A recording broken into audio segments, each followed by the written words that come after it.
নিশ্চয়কৈ আমি ইয়াতে আমি প্ৰায় দুখনকৈ পূজা আমি সেৱা পাঠৰ কৰালোঁ। আজি আমাৰ কঁঠালপাৰাৰ যিটো বাথৌ মন্দিৰৰ ৰূপালী জয়ন্তী বৰ্ষ, ইয়াতে আমি প্ৰথমতে বাথৌ বাবাক যিজনৰ সেৱা আগবঢ়ালে, পূজা অৰ্চনা কৰি তাত আমি ভাগ ল'লোঁ। খুব আনন্দিত হৈছোঁ। এই বাথৌ পূজাই যেন এই অঞ্চলৰ লগতে সমগ্ৰ অসমতে আমাৰ শান্তি আৰু সমৃদ্ধি বৃদ্ধি হয়।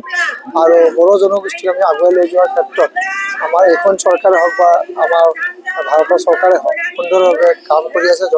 বিভিন্ন জাতি জনগোষ্ঠীক এটা দোলেৰে বান্ধোন কৰি সমাজখন যেন আগুৱাই লৈ যায় তাৰ কাৰণে ব্যৱস্থা গ্ৰহণ কৰিছে। আজিৰ এই বাথৌ পূজাৰ যি বন্ধ আছিল, সেইটো আমাৰ চৰকাৰী বন্ধ হিচাপে আমাৰ যোৱা যিটো আমাৰ বাগৰুম্বা অনুষ্ঠান আছিলে, তাতে আমাৰ মাননীয় প্ৰধানমন্ত্ৰী ঘোষণা কৰিছিল।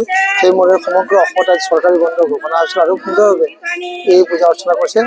এই পূজাই এই জাতিটোৰ লগতে এই অঞ্চলবাসী ৰাইজক আৰু বিভিন্ন ধৰণৰ শান্তি সমৃদ্ধি হোৱাৰ কাৰণে কামনা কৰে। আৰু এইটো পূজা কৰাৰ লগে লগে গোটেই বছৰ যেনে ভালকৈ চলে, সকলোৱে ল'ৰা ছোৱালীৰ পঢ়া শুনাৰ ক্ষেত্ৰতে হওক, শিক্ষা দীক্ষাৰ ক্ষেত্ৰতে হওক, বিভিন্ন ধৰণৰ উন্নতি হয়, তাৰ কাৰণে আজি সকলোৱে মিলি একেলগে এইটো কামনা কৰে আৰু বাথৌ বাবাক সেৱা প্ৰাৰ্থনা কৰে। নিশ্চয়কৈ ৰীতি নীতিৰ ক্ষেত্ৰত অসমখন সদায় আগুৱাই থাকে।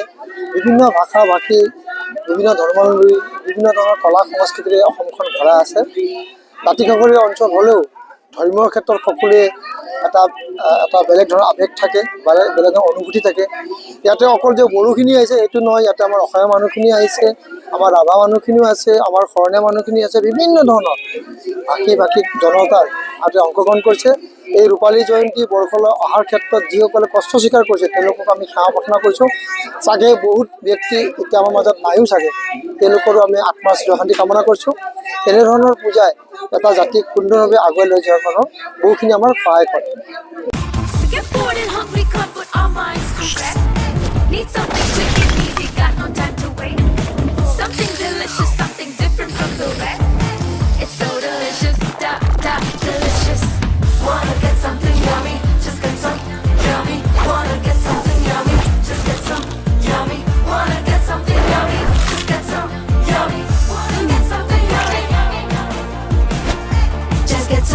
Yummy Noodles, the perfect snack partner.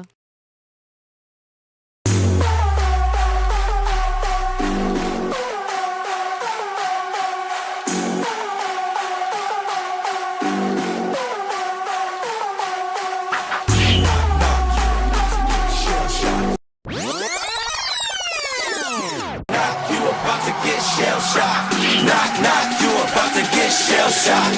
Knock, knock, you about to get shell shocked.